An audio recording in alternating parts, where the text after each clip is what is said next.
Herkese merhabalar. Örgü Ayakkabıda Sanat'tan hepinize selamlar, sevgiler olsun. Ben Emine Karaşahin. Evet sevgili arkadaşlarım, bugün sizlere bu güzelliği anlatmaya çalışacağım. Görmüş olduğunuz gibi spor ayakkabı çalışacağız bugün. Kanalımda çok fazla spor ayakkabı videosu var. Bu da onlardan bir tanesi olacak. Şöyle baktığınız zaman Pinterest'te veyahut da pek çok sosyal medya hesabında görmüş olduğunuz çok yapılan bir model. Evet, ben bunun 43 numara erkek spor ayakkabısını anlatmıştım. Şu anda bu ayakkabımız 37 numara kadın için arkadaşlar hazırlanmış olan bir ayakkabı oldu. Hemen malzemelerine geçelim. Tabanımız şu şekilde. Bakın 37 numara Converse taban. İlk önce her zamanki gibi kalıbımızı çıkaralım ve bu kalıba göre alt kartonunu kestim. Araya yine yapışkanlı pet koyacağız. Üzerine de kot kumaş kestim arkadaşlar.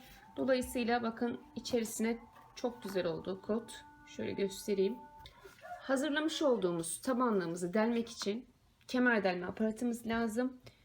Şimdi ip olarak ne kullandım? İp olarak arkadaşlar Yavuzlar ipliğin bebe yünleri. Yalnız bu iplerin üretimi yok şu anda. Üretimi durdu. Dolayısıyla sizler Alize Diva kullanabilirsiniz. 9 katlı filoşip, 18 katlı filoşip bunları kullanabilirsiniz. Veyahut da koton olmasını istiyorsanız Alize Cotton Gold. Bir tanesini Alize Cotton Gold, bir tanesini Alize Diva yapabilirsiniz. Dolayısıyla pek çok seçenek var. Alize Cotton Gold kullanırsanız aynı kalınlığa ulaşabilirsiniz. Şart mı? Değil arkadaşlar. Elinizde hangi ip varsa onunla yapabilirsiniz. İplerim bunlar. Tığ olarak kalın bir tığ kullanacağım. Çünkü ip kalın. Bakın 2,5 milimlik bir tığ kullanacağım. Ben size ayakkabıyı yaparken arkadaşlar ölçü vereceğim. Çünkü herkesin ipi farklı. Dolayısıyla her yapmış olduğum parçayı ölçerek sizlere santimini, metresini göstereceğim. Dikmek için mumlu ip kullandım. Bakın şurada. Şart mı? Değil. Ayakkabıyı hangi iple yapıyorsanız onunla da dikebilirsiniz arkadaşlar. Ve her zamanki gibi çakmak, makas bunlar olmazsa olmazlarımız. Hadi başlayalım.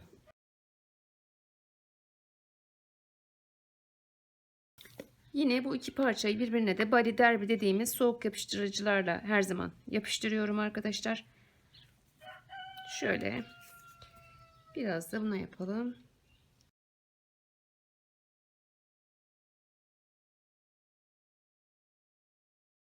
...20 dakika beklettikten sonra birbirine yapıştıracağız ve delmeye başlayacağız.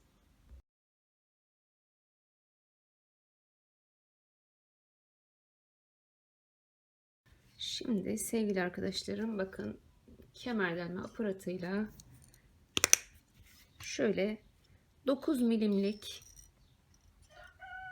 delikler açalım. Eğer Alize Diva 2 kat ya da 18 katlı filoşip ile yapacaksanız 9 milimlik delikler çok ideal olur. Her birine ikişer tane ilmek gelir ve tam uygun olur arkadaşlar.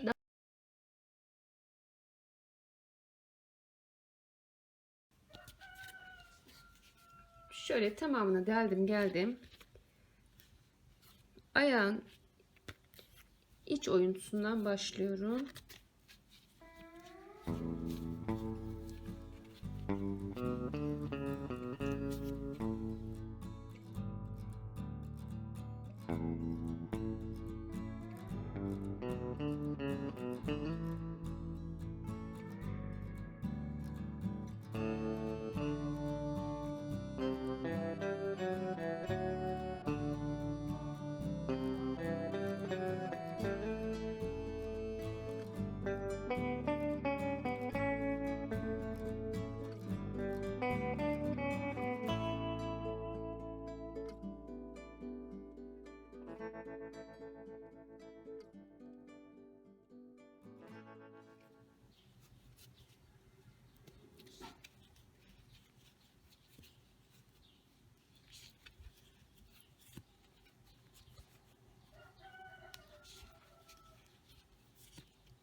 ön tarafta şöyle şurayı geçene kadar bakın 8-9 yerden 3 çıkardım.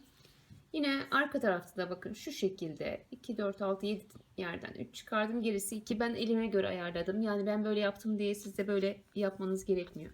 Elinize göre bakın ilmeklerin sıralışına göre ayarlarsınız. Şimdi burada bir sıra sık iğne yapacağız.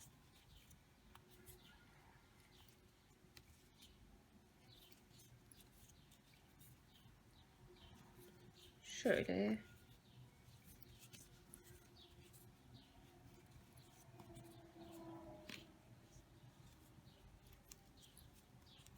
Şuraya kadar yapalım.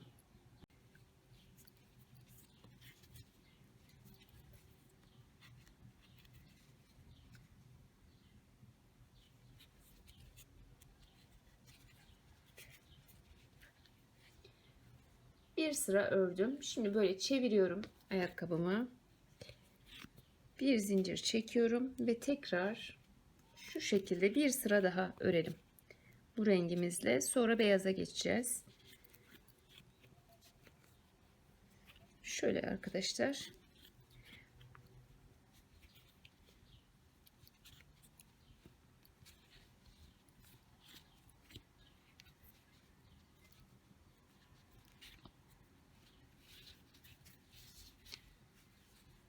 Evet. Yine başladığımız yere kadar örelim, gelelim.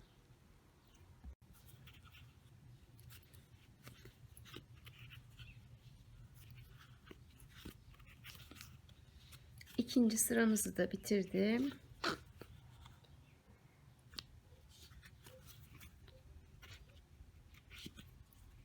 Şöyle bir zincir çekiyorum. Burada ipimi koparıyorum.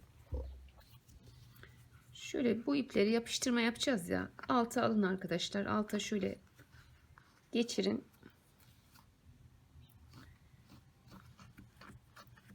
Alt tarafa yapışsınlar böyle. Şimdi beyaz ipimiz, bu ip az olduğu için ve ipin de devamı olmadığı için yanına bunun Alize Diva ekledim bakın. Sadece beyazı. Yani ip olsaydı aynı ipten 2 kat yapacaktım ama olmadığı için birini Alize Diva yaptım. Şuradan yine ayağın oyuntusundan, iç oyuntusundan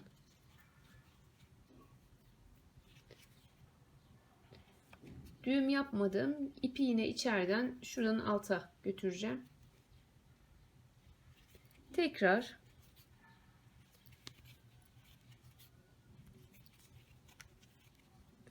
sık iğne yapalım. Şimdi beyazla 2 sıra sık iğne yapalım.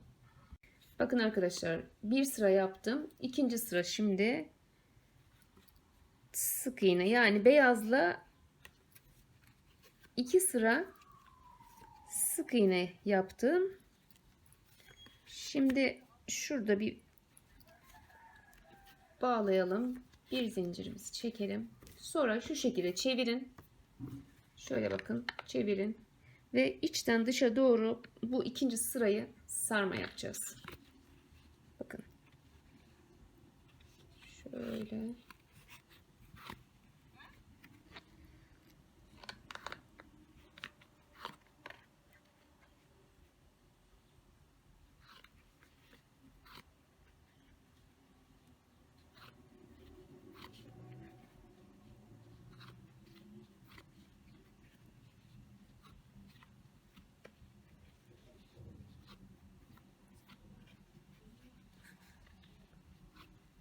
Şu şekilde arkadaşlar, bakın, içten dışa doğru sarma yapalım.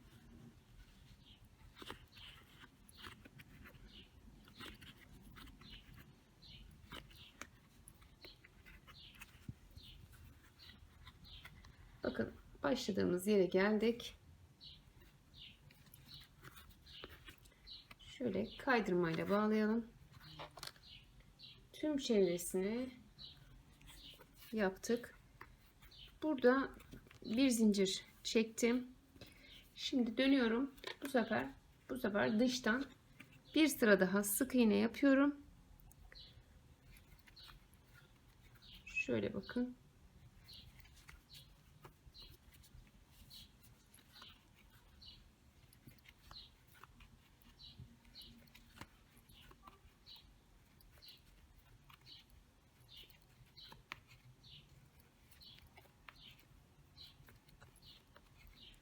başladığımız yere kadar bir sıra sık iğne yapalım.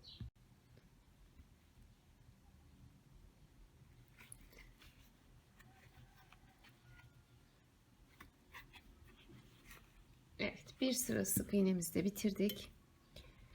Dolayısıyla bunu da keselim. Bakın 2 sıra mavi ile ördük. 3 sıra beyazla, beyazın ortasındakini sardık arkadaşlar. Ön kısma başlayacağız ama ilk önce kaç santim derinliğimiz oldu ona bir bakalım. Bakın şuradan bakarsak 3 santim yükselttik. Şuradaki kaydırmayı yapacağız. Ondan sonra ön kısımdan başlayalım. Yine ipimi 2 kat şeklinde aldım. Şöyle bakın. Şu sarmanın bittiği yerden dediğim gibi ipi uzun bırakacağım. Alta alıp yapıştıracağım.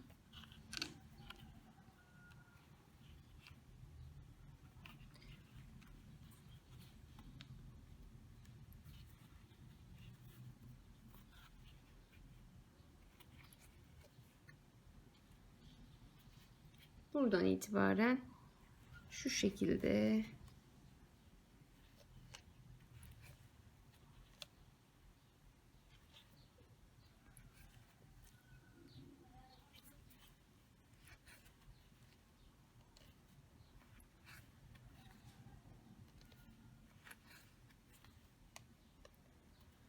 evet, dolanalım. Şurada tekrar görüşelim.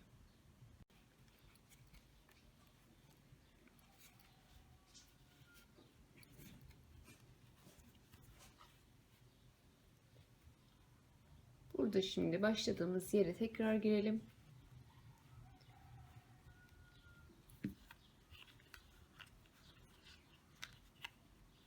Şu ip çok kalın olduğu için bağlamadım arkadaşlar, bakın. Ve alta alıp yapıştıracağım için yine şunu da biraz uzun bırakıyorum.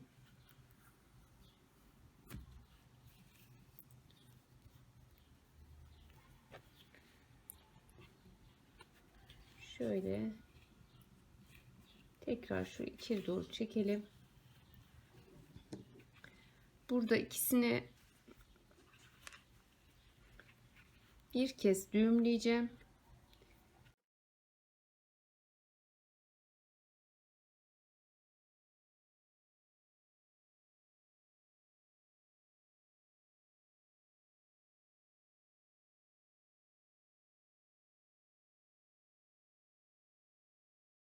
Şimdi alta aldım. Burada yapışacak arkadaşlar. Kesinlikle çıkmaz. Evet. Bu şekilde alt kısmı bitirmiş olduk. Şimdi size şunu söyleyeceğim. Daha önceki yaptıklarımda bakın bundan da delikler açacağız. Hemen bir göstereyim. Bunu da arkadaşlar şöyle birer santim arayla şuradaki şu hizanın hemen altından, bakın o hizaya gelmeyecek şekilde hemen altından deldim. Şu şekilde birer santim aralıklarla delin. Şu çizginin altında bakın. Şuradaki dikişi şu ana kadarki ayakkabılarımda bu aşamadayken yapıştırıp bunu koyup dikip ondan sonra devamında tabana elime alarak örüyordum çoğu zaman. Şimdi kolum kaldırmıyor. Kolum rahatsız olduğu için tamamını ben bunun üzerine ördüm. En son yapıştırdım. Kenarlarda zaten delmiştim, hazırlamıştım. Yapıştırdıktan sonra ayakkabı tamamen bittikten sonra dikiş yaptım. Sadece şu ön kısımda hafiften bir zorlandım arkadaşlar ama çok zor değil. Yani sizler de eğer kolunuzda problem varsa ya da kolunuzu yıpratmamak adına da tamamını buna yapın. Videoda zaten göstereceğim. Ama yok ben bunu bu aşamadayken yapıştıracağım, dikişini yapacağım, ondan sonra devam edeceğim derseniz onu da siz bilirsiniz. Yani bu aşamada dikiş yapmak istiyorsanız yapıştırıp videonun sonuna bir gidin. Benim o yapıştırdığım ve dikiş yaptığım yere bakın. Onu burada yapın, ondan sonra devam edin. Ama yok ben de bunun üstüne tamamen öreceğim. Daha sonra sonunda yapacağım derseniz de beraber devam edelim. Tercih sizin. Hadi bakalım. Şimdi önde tam ortayı bulalım arkadaşlar.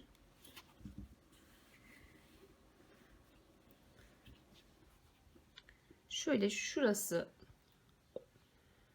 orta desek, sağa doğru 1 2 3 4, toplam 9 ilmekle çünkü başlamıştım.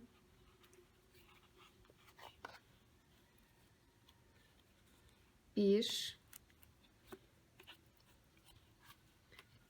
2 3 4 5 6 7 8, bununla 9. Şöyle 9.'yu bakın şöyle alıyorum. Şöyle aldıktan sonra kaydırma şeklinde.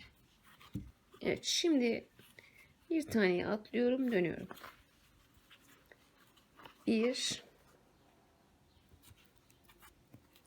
2 3 4 5 6 7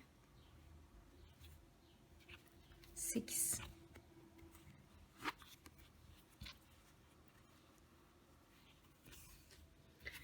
Şimdi kenarda eklemeyi göstereyim.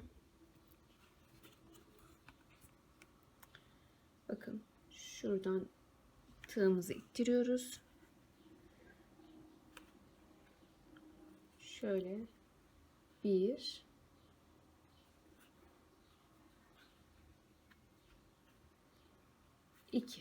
2 tane kaydırmayla kenardan bağlıyoruz.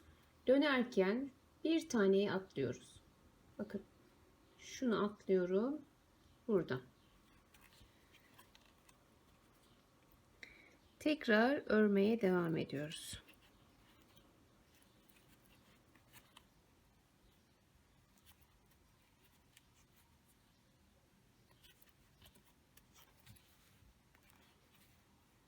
Bakın arkadaşlar, şurada bura çok yüksekte kaldığı için şuradan da bir tane şöyle çıkarıyorum, bakın. Gördünüz mü? Ve şimdi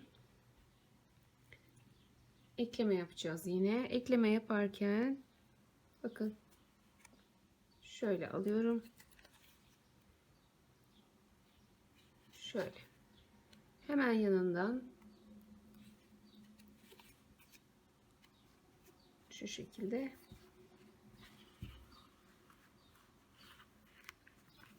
bu şekilde git gel yapacağız. Kaç sıra hemen sayı vereyim. Toplam 1 2 3 4 5 6 7. 7 diş örelim ve gelelim. Arkadaşlar, biraz önce şurayı 9 ilmekle başlamıştım ya. Diğerini tekrar saydım. 7 ile başlamışım. Tekrar orayı çekmeyeceğim çünkü aynı şey. Ben elimdeki kalın zaten. 7 ile başladım ama normalde biliyorsunuz pek çok ayakkabıya ben 9 ilmekle başlarım. Dolayısıyla sizler elinizdeki ipe göre ister 9 ile devam edin, isterseniz tekrar 7 yapın, ama kalın olduğu için zaten normal, mesela bir 18 katlı floş ipte 9 ilmek gibi durdu. O yüzden de değiştirmeyin bence. Sadece kalın olduğu için bir de şunu göstermek istiyorum sizlere. Kenarda bağlarken her sırada atlayarak bağladım, bakın. Mesela şurada şunu atladım. Şuradan. İpimiz kalın olduğunda bunu elimize göre ayarlıyorduk, biliyorsunuz. Zaten atlayarak bağlamazsanız burada yığılma oluyor ön kısımda. Dolayısıyla bir de şöyle karşıda göstereyim.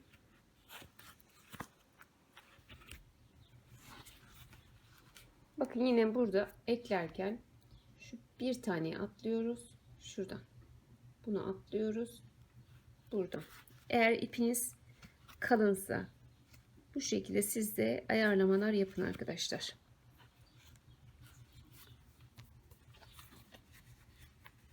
Gördünüz mü? Muntazam duruyor. Atlamasak burada yığılma olacak. O belli oluyor zaten. Bu şekilde 1, 2, 3, 4, 7 diş yapalım gelelim. 1, 2, 3, 4, 5, 6, 7 diş ördük. Toplamda şu ön taraftan tuttuğumuz zaman şöyle yaptığımız zaman 6-6,5 santim kadar yükselttim. Bu 37-38 için uygun arkadaşlar buradaki ölçüler. Şimdi burada ipimizi alıyoruz. Beyaz ipimizi, çünkü şurayı yapacağız. Bakın şurayı. Şuraya başlayacağız. Toplamda 17 tane ilmekle başlamıştım. 1, 2, üçüncüden yalnız bakın içteki kanatlarından alacağız. Şimdi bu taraftaki kanatları bırakacağız arkadaşlar. Buradan bağladım.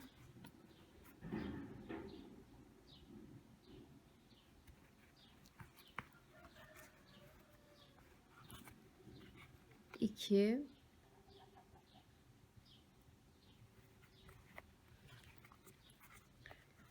dört,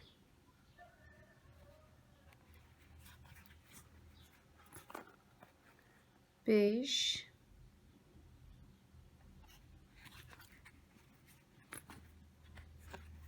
6,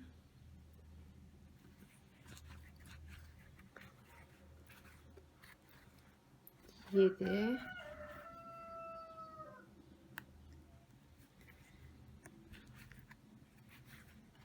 8, bakın öndekiler duruyor. 15, 16, 17,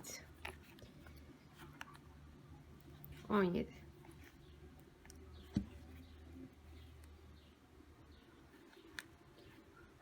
17. Evet, toplam burada 17 ilmeğimiz var arkadaşlar. Kenarlardan çok az bıraktım farkındaysanız. Şimdi dönüyoruz hemen dibine. Bakın.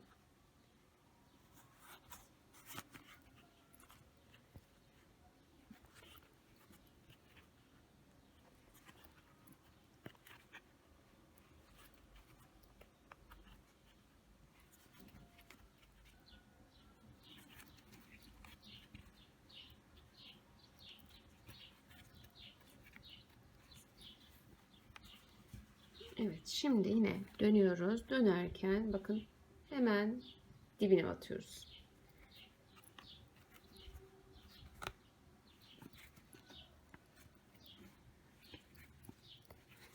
Bu şekilde toplam 11 diş örelim gelelim.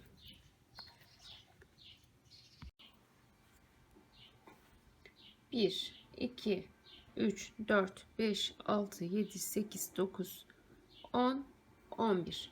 Toplam 11 diş, yani 22 sıra yükselttik. Şimdi ters sık iğne yaparak bitirelim arkadaşlar.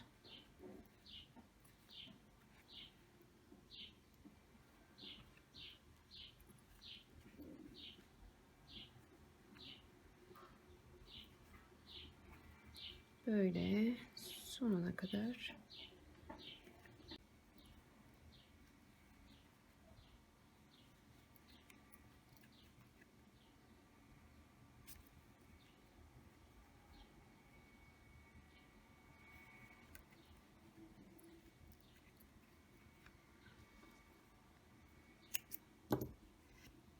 Şimdi şuradaki yan kısımlara geçiyoruz arkadaşlar.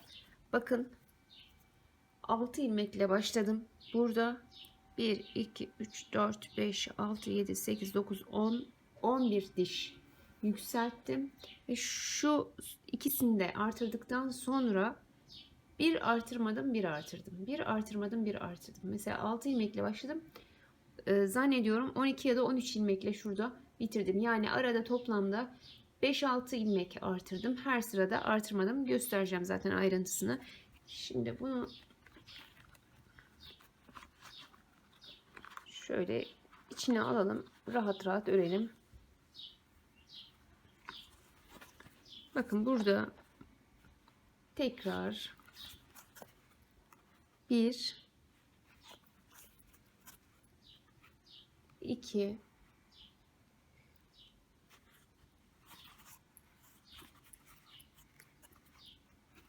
3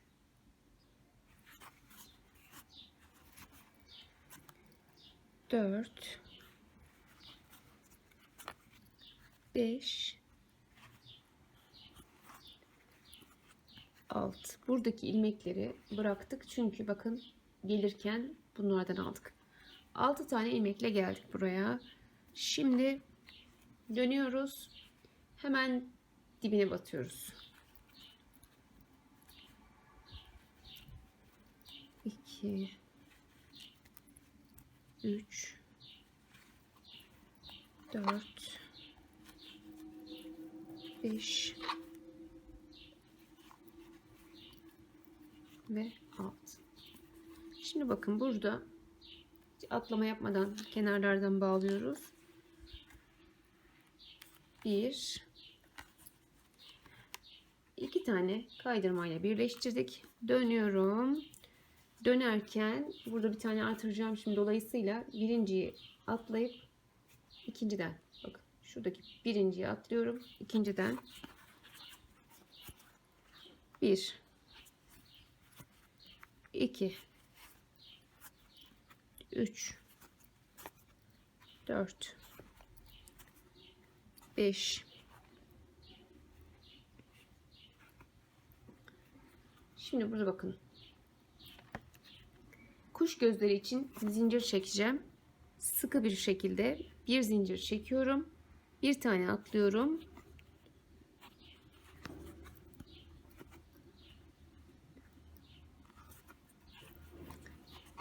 Ve burada dönüyorum. Birinci kuş gözü deliğimi koydum.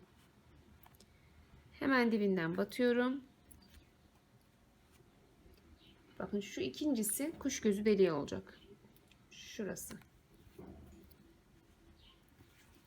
2 3 4 5 6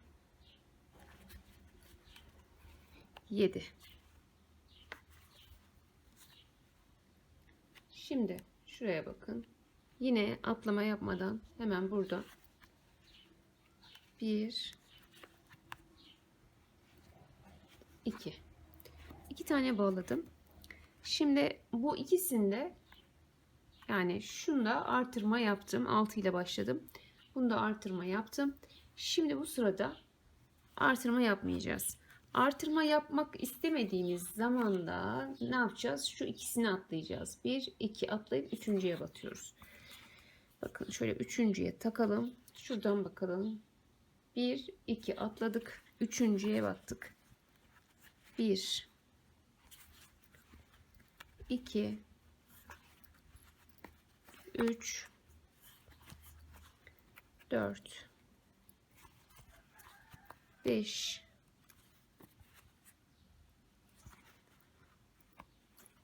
6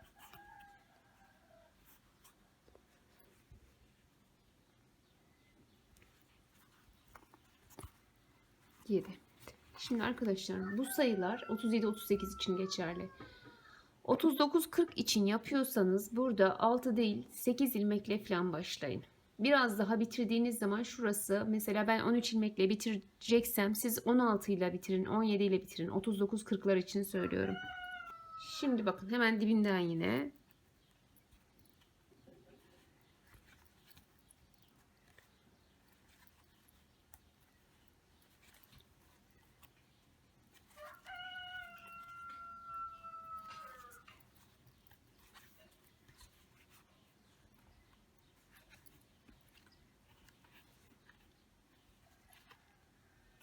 bakın şurada bir kuş gözü koydum. Bu sırada koymadık. Bir sırada koyacağız, bir sırada koymayacağız deliği. Şimdi biraz önce 2 tane atlamıştık. Şimdi artırma yapmamız lazım. Bir sırada artırdım, bir sırada artırmadım. Dolayısıyla bakın şu anda bir taneye atlayıp buradan giriyorum. 1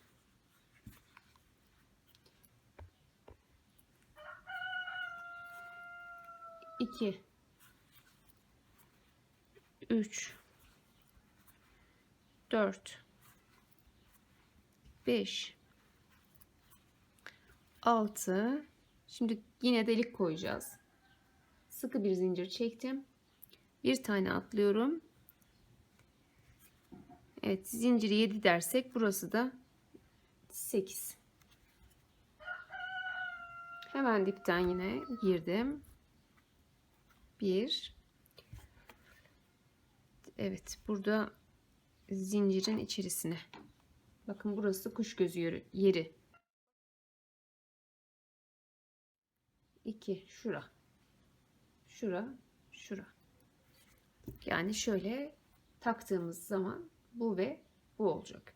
Eğer kuş gözünüz yoksa 2 zincir yapın. Zincir kısmını, yani delik kısmını birazcık büyük yapın. Direkt bağcı deliklerden takarsınız. İlla ki kuş gözü olması şart değil.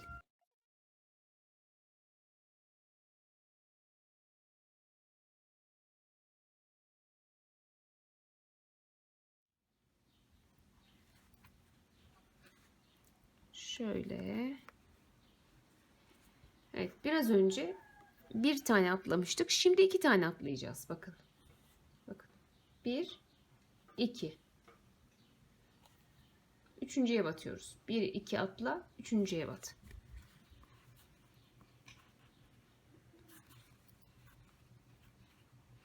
Bu sırada deliğimiz yok. Normal delik koymadan gidip geleceğiz.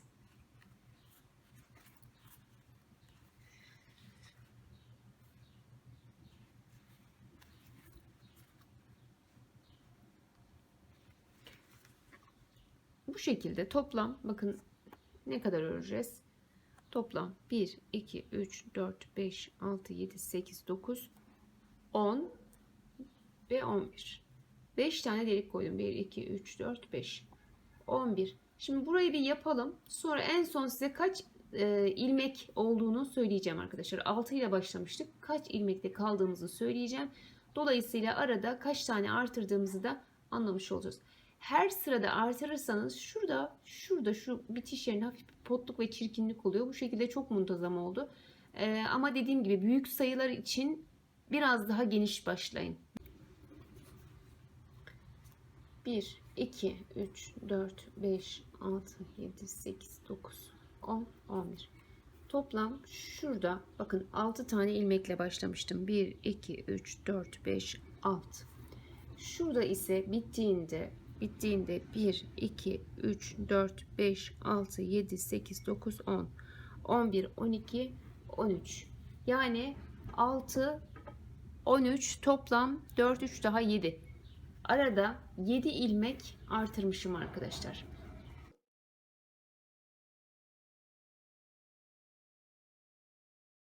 Şimdi burayı yaptığımız gibi karşı tarafını da yapacağız. Burada hemen başlangıcını bir göstereyim.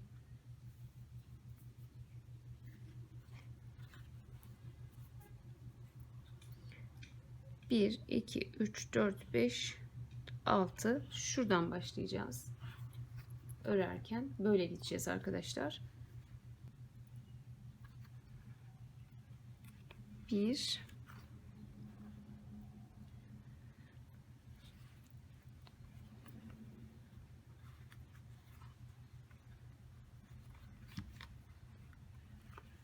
2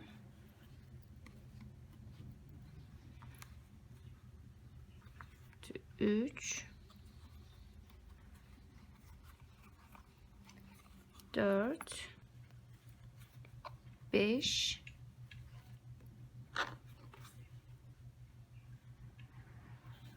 ve 6. Toplam bakın burası da 6 tane ilmek oldu. Şuradan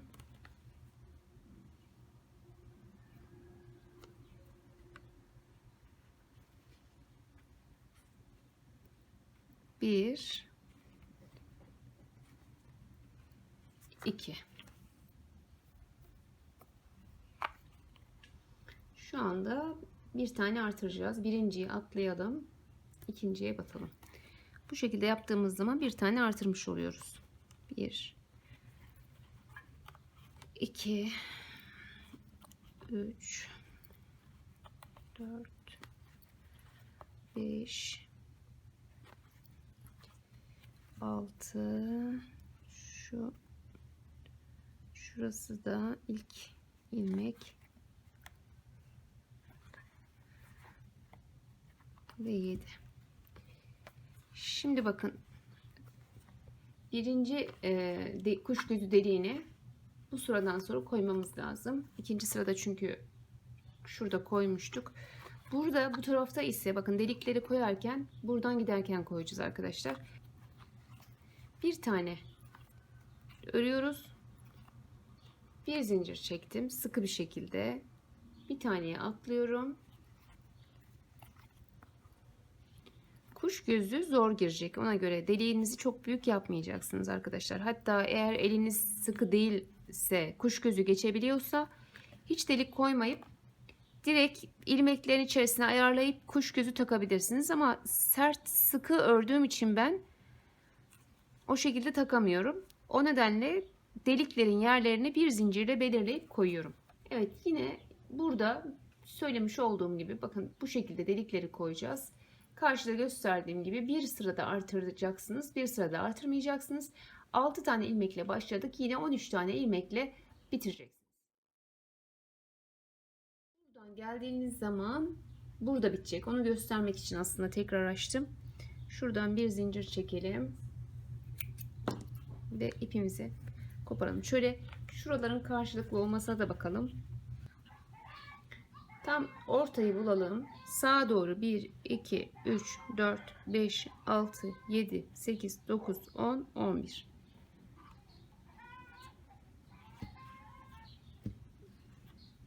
Yine buraları, buradaki sayıları kendi elinizdeki tabanlara göre ayarlayın arkadaşlar.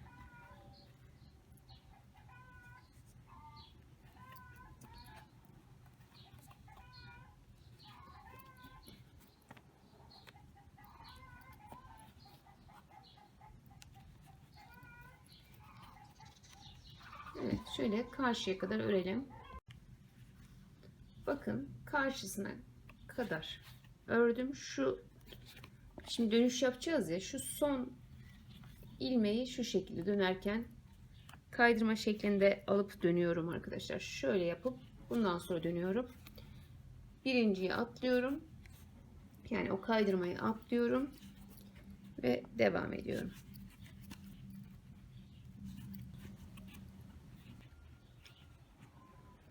Şöyle bakın, ilmeğe ilk başladığımız yere bir yumuşak geçiş için kaydırma yaptım bir tane. Şuradan bir sık iğne, bir de buradan bir de kaydırma yapıp tekrar dönüyorum. Yani şöyle 3 ilmekle falan bu tarafa geldim. Tekrar o kaydırmaya atladım bakın.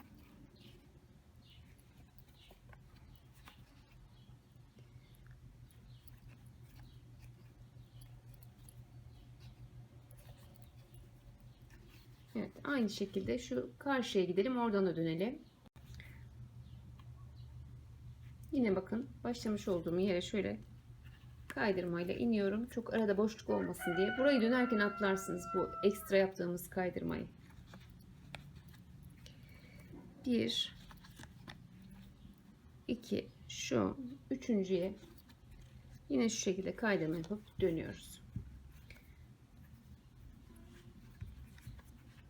Bir tane atlıyorum burada ve örmeye devam ediyorum.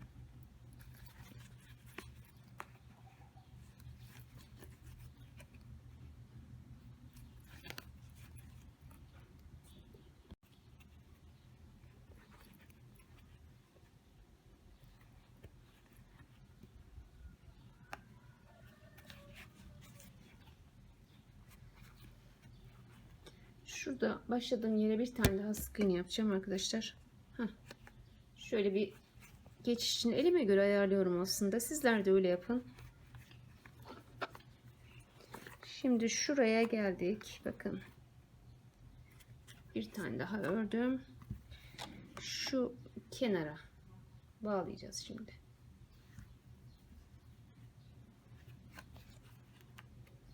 Bir üstüne iki taneyle bağladım. Dönerken artırmak istiyorsanız bir tane atlayın. Artırmak istemiyorsanız ikisini birlikte atlayın arkadaşlar. Ben çok fazla artırmadım. Bir ya da iki tane artırmış olabilirim. Dolayısıyla şu ikisini de bakın şimdi atlıyorum. Şöyle tam ayağı sarsın diye çok fazla artırma yapmıyorum bu dönüşlerde.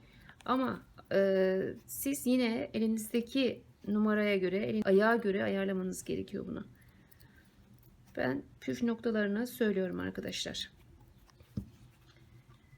Şimdi bakın bu şekilde yine burada da bağlayacağım. Bir de burada bağlamayı göstereyim. Ondan sonra sayı vereyim.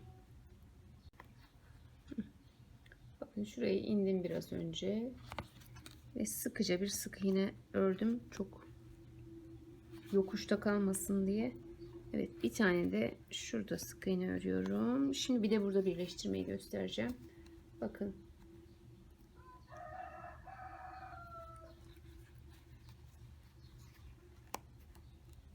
Bir, iki. Döndüğünüzde artırmak istemiyorsanız ikisini de atlayıp üçüncüye batacaksınız. Bir tane artırmak istiyorsanız bir tane atlayıp ikinciye batacaksınız. Bu her zaman kuraldır arkadaşlar. Şimdi ben ikisini de atlıyorum bu sırada. Hemen artırmayacağım. Toplam 1-2 tane bir şey artırmışım zaten diğerinde.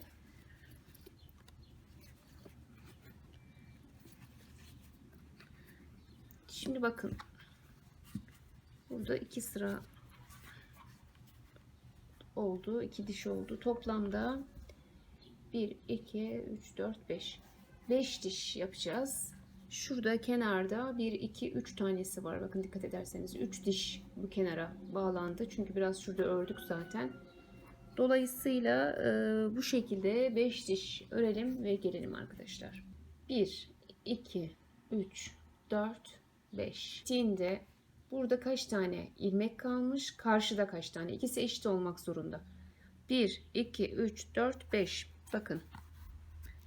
1, 2, 1, 2, 3, 4, 5. Bakın her iki tarafta da 5 tane ilmek kalmış. Buna dikkat edin. Hani 2 bağlıyoruz ya. Bakın bir tarafta daha fazla eksikse mesela diğer tarafı bir bağlayıp dönün. Ayarlayın yani. Bittiği zaman şuradaki ilmek sayısı birbirine eşit olacak. Evet.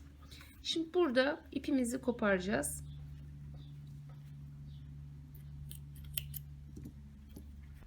Şöyle şu taraftan başlamıştım.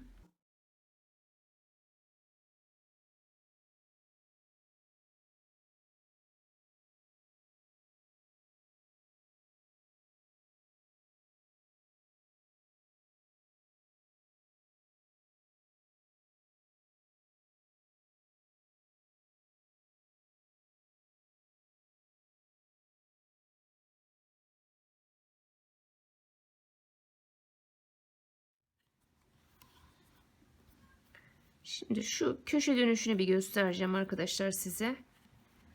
Burada bakın şu köşeye battık değil mi? Dönerken aynı yere bir tane daha batın. Anladınız mı? Tam köşeye 2 tane battım. Bu kadar.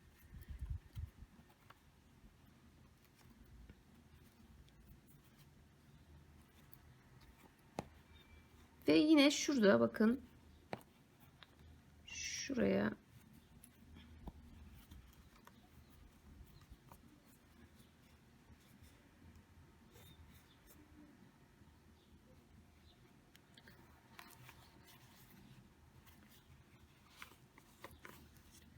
şuradaki ipi de biraz arada yürüterek ilerleyelim.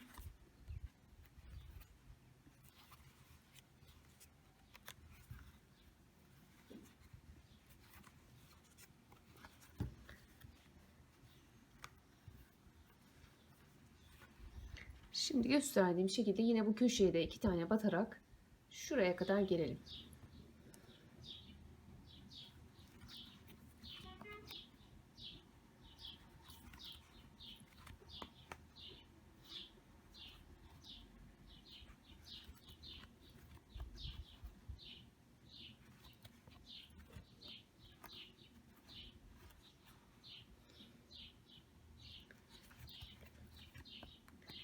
Şimdi bakın döne döne buraya kadar geldim. Burada şöyle yaptım arkadaşlar. Yani en ince ayrıntısına kadar ben göstereyim sizlere ne yaptığımı. Şuraya bakın şöyle bir tane bağladım. Ondan sonra burada dönüş yapıp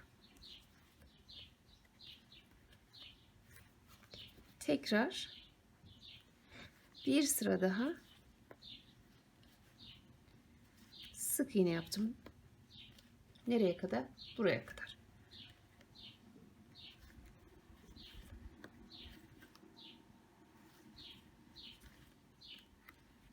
Burada yine köşeye geldim bakın. Bir, aynı yere bir daha batarak dönüyorum. 2. Şimdi bir de şurayı göstereceğim size. Şimdi ikinci sıra beyazı yaparken bakın şöyle yaptım. Şu ortayı atladım. Şuradan şöyle kaydırmayla birleştirdim. Ha, buraya da sık iğne yapılırsa burası çirkin duracak gibi geldi. Bakın görüntüsü gayet güzel oldu bu şekilde. Bunu da göstermiş oldum. Şimdi karşı tarafı da aynen öyle yapın. Köşeye de 2 tane yapıp yine buraya kadar gelelim. Şimdi buraya kadar geldik. Yine aynı şekilde burada da bakın şuraya şöyle bağlayın ve bir zincir çekin. Şimdi burada ters sık iğne yaparak bitirdim arkadaşlar ben. Bakın şurayı yapacağız. Onu da hemen bir göstereyim. Bir zincir çektim.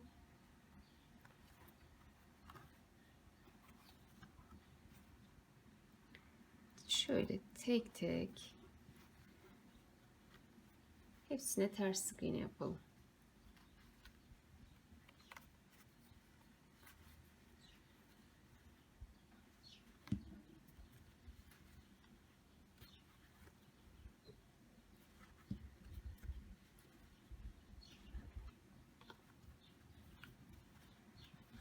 Bakın komple böyle hepsini şuraya kadar yapalım. Burada bağlayıp koparalım ipimizi.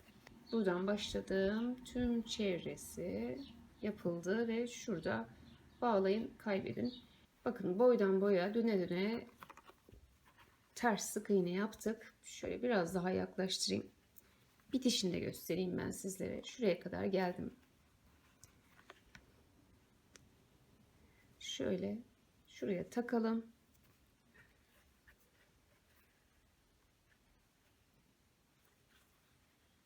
Şöyle bir tane de zincir çektim.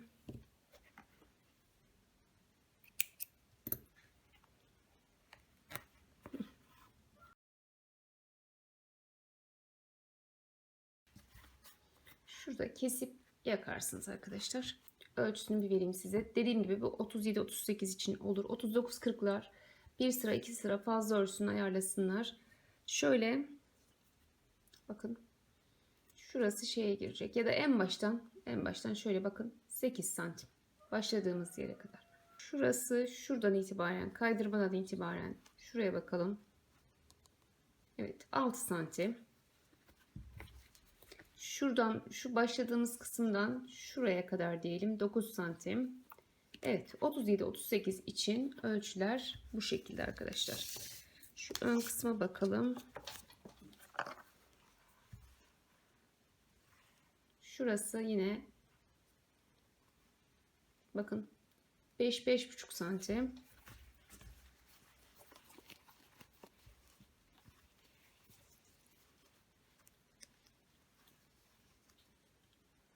Burası da bu şekilde 9 santim. Evet, şimdi kuş gözlerimizi takacağım. Bağcığımızı bitirip ayakkabımızın yapıştırma ve dikmesini yaptıktan sonra ayakkabımız bitmiş olacak.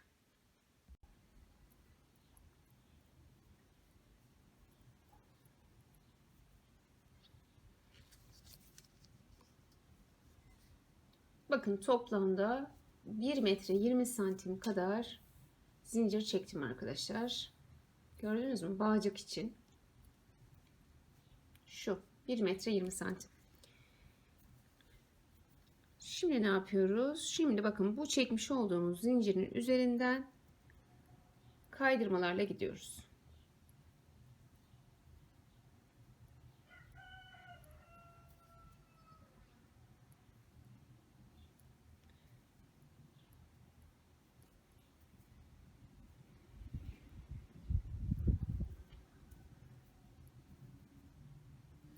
Sonuna kadar bu şekilde bağcığımızı bitirelim. Evet, kuş gözlerimizi taktık. Bağcığımızı da yaptık. Şimdi hem bunun altını hem içerisine şöyle bali ile arkadaşlar, bakın sıcak yapıştırıcı değil bu. Bildiğimiz bali derbi dediğimiz soğuk yapıştırıcı. Bununla yapıştıracağız. Arkasından buralardan dikiş yapacağız. Dikişi de göstereceğim sizlere.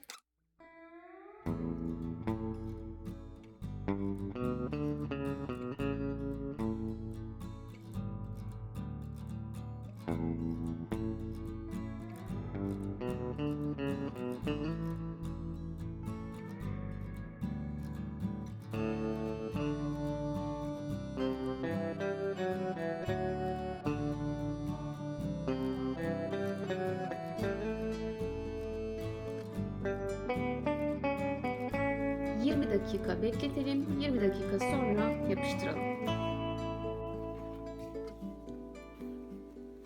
20 dakika beklettim. 20 dakika sonra ayakkabımızı yapıştıralım. Şimdi bunu iyice arkadaşlar yapıştırın.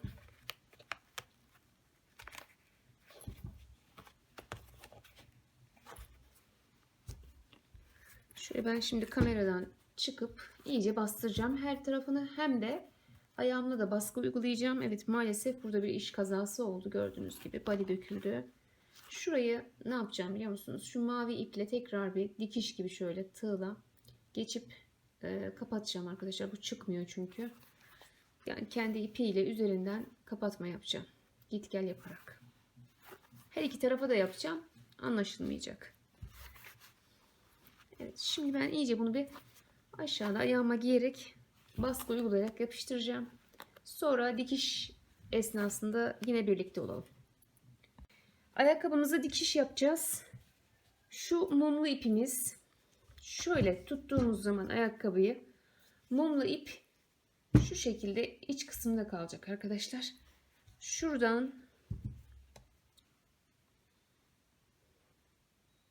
şu ayağımızın iç oyuntusundan şöyle bakın ipi çıkaracağım şimdi buradan.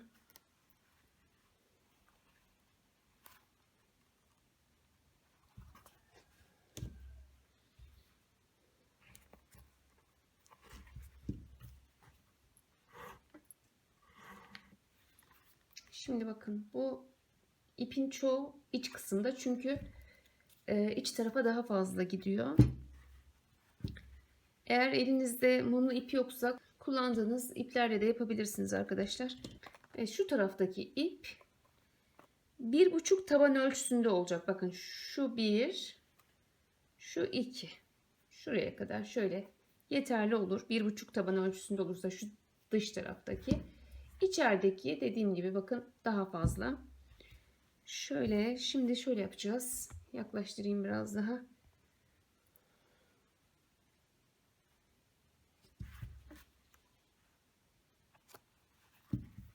Bakın şuradan şu ipi şöyle çekiyoruz.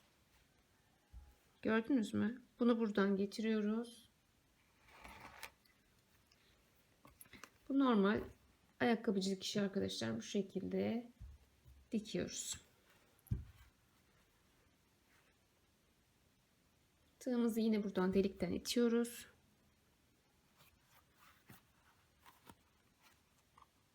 Şöyle.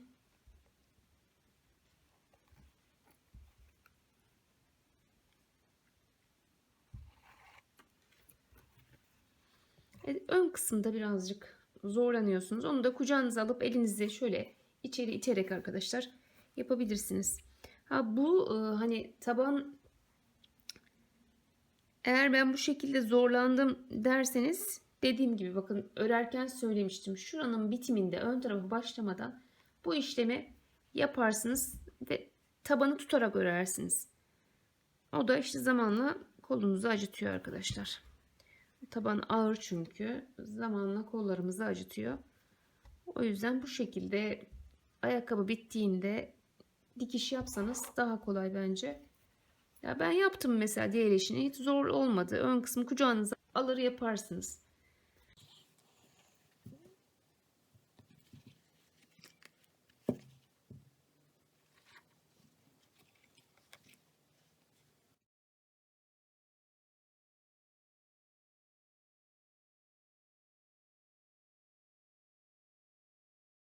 Dolana dolana şöyle gelelim ve burada tekrar görüşelim.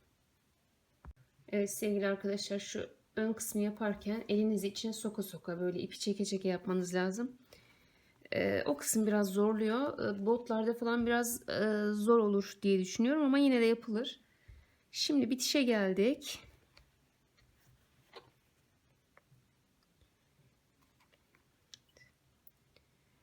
Işık çok iyi değil çünkü akşam oldu. Şöyle hemen bitireyim ben. Bakın şurası başladığımız yer. Dikkat ederseniz tekrar aynı yere giriyoruz.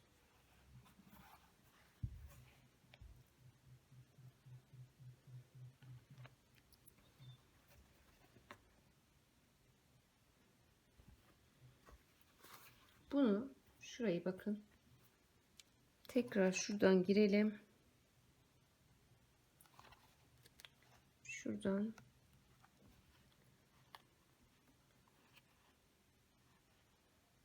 şöyle bunu şöyle biraz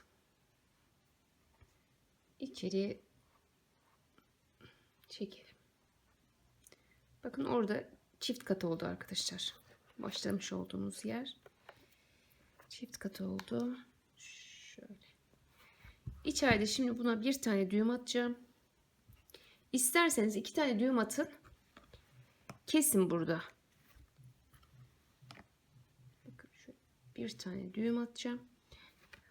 Ayağa değmesin diye bu şekilde düğüm attıktan sonra tekrar bu iki ipi dışarıya da çıkarabilirsiniz.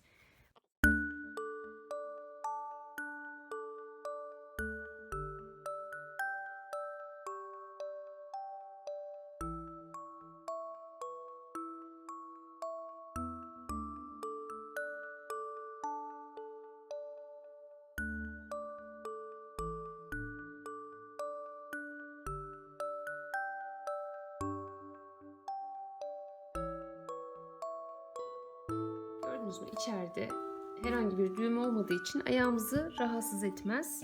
Hani üzerine herhangi bir tabanlık koyacaksanız içeride düğüm yapıp içeride de kesebilirsiniz. Şöyle iyice küçültelim ki burada çok fazla bir iz bırakmasın yaktığımız zaman.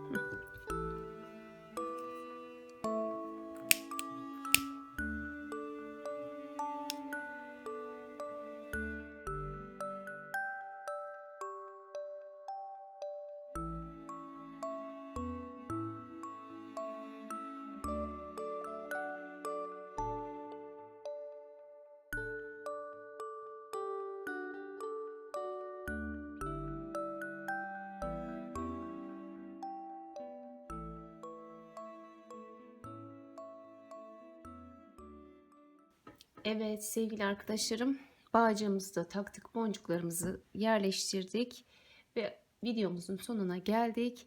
Gördüğünüz gibi çok güzel bir spor ayakkabı ortaya çıkardık. Beni izlediğiniz için çok teşekkür ediyorum. Eğer videomu beğendiyseniz beğen butonuna basmayı, yorum yapmayı ve videolarımı kendi sosyal medya hesaplarınızda paylaşmayı unutmayın lütfen. Instagram'da yaptığınız zaman da yine arkadaşlar YouTube kanalımın ismini yazarsanız hem açıklama kısmına hem hikaye kısmına Daha sonra etiket yaparsanız ben de sizleri görüp kendi hikayemde paylaşıyorum. Şimdiden teşekkür ediyorum. Bir dahaki videolarda yeni modellerle görüşmek dileğiyle. Hoşça kalın, sağlıkla kalın, Allah'a emanet olun.